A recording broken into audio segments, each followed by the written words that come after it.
শিক্ষার্থীরা শহীদ হলো, অন্য দলের সুযোগ হলো, শিক্ষার্থীদের রক্তের কি দাম রহিল, অন্য কেউ খোঁজ নাহি নিল। কোটা বিরোধী আন্দোলন, বৈষম্য বিরোধী আন্দোলনে যেসব শিক্ষার্থী আহত ও নিহত হয়েছে তাদের প্রতি সমবেদনা জানাই, কিন্তু দুঃখের সাথে বলতেছি যারা আহত নিহত হয়েছে, আজকে বৈষম্যহীন সমাজ গড়তে যারা নিজের বুকের তাজা রক্ত ঢেলে দিয়েছে, আমাদের সময় হয় নাই আমরা তাদের একটু খোঁজ খবর নিব, তাদের পরিবারের প্রতি আমরা একটু সমবেদনা জানাবো। যারা হাসপাতালে কাতরাচ্ছে মৃত্যু যন্ত্রণায়, তাদের খবর নেওয়ার মতো সময় আমাদের হয়নি। আমরা লোভী হয়ে পড়েছি ক্ষমতার জন্য। তাদের রক্তগুলো এখনো শুকায় নাই, এখনই আমাদেরকে সব দলগুলোকে ক্ষমতায় যেতে হবে। তা আমাদের এই মন মানসিকতা থেকে বেরিয়ে আসতে হবে। এখন প্রশ্ন হলো, বাংলাদেশে আসলে আমরা কি তারুণ্য নির্ভর একটি রাষ্ট্র ব্যবস্থা দেখব, নাকি আমরা অতীতে ফিরে যাব? আমার পর্যবেক্ষণে বলে, বা আমি যেটা আশা করি, অতীতে সকল বৈষম্যকে কেউ চ্যালেঞ্জ জানাইতে পারে না।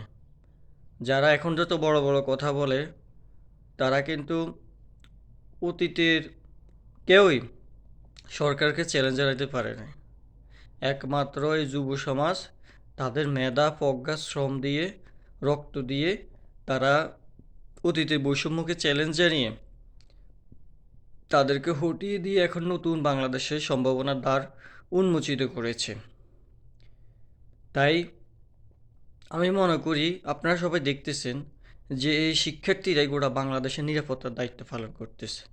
জায়গায় জায়গায় তারা পরিষ্কার করতেছে, বৈষম্যের বিরুদ্ধে তারা লড়াই করতেছে।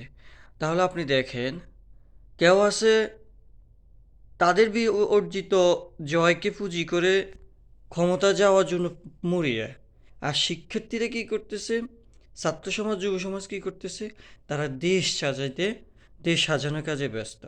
তাহলে এ থেকেও বোঝা যায় আসলে আমাদের নতুন কিছু ভাবতে হবে। আমাদের তারুণ্যকে নেতৃত্বে নিয়ে আসতে হবে। তারুণ্যের মাঝে দেশপ্রেম যতটুকু আছে, অতীতের আমি দেখি না কোনো নেতার মাঝে এই দেশপ্রেমটা আছে। তাই আমরা সম্ভবত তারুণ্য নির্ভর একটা রাজনৈতিক দল আমাদের সামনে সামনে আসবে। আমি দেশবাসীর কাছে আহ্বান জানাবো, এই ক্ষুদ্র মানুষ হিসাবে আপনারা তারুণ্যকে সমর্থন করেন। তারুণ্যই পারে আপনার অবস্থার পরিবর্তন করতে। তারুণ্যই পারে আপনাকে একটি সুখী সমৃদ্ধ দেশ উপহার দিতে। তারুণ্যই পারে সকল বৈষম্যর বিরুদ্ধে লড়াই করে সুন্দর সমাজ ব্যবস্থা করতে। তাই আসুন, ইনশাআল্লাহ সামনে আমরা যা দেখতেছি বা আশা করতেছি বা যা হবে মনে করতেছি, আমরা তাদেরকে সাথে থাকি। অতীতে যেরকম আমরা বৈষম্যের বিরুদ্ধে তাদের পাশে থেকে দেশকে স্বৈরাচার মুক্ত করেছি, ভবিষ্যতেও আমরা তাদের পাশে থেকে তাদেরকে সমর্থন জুগিয়ে, সাহস জুগিয়ে আমরা দেশ পরিবর্তনে, দেশের মানুষের ভাগ্য পরিবর্তনে আমরা কাজ করব ইনশাআল্লাহ।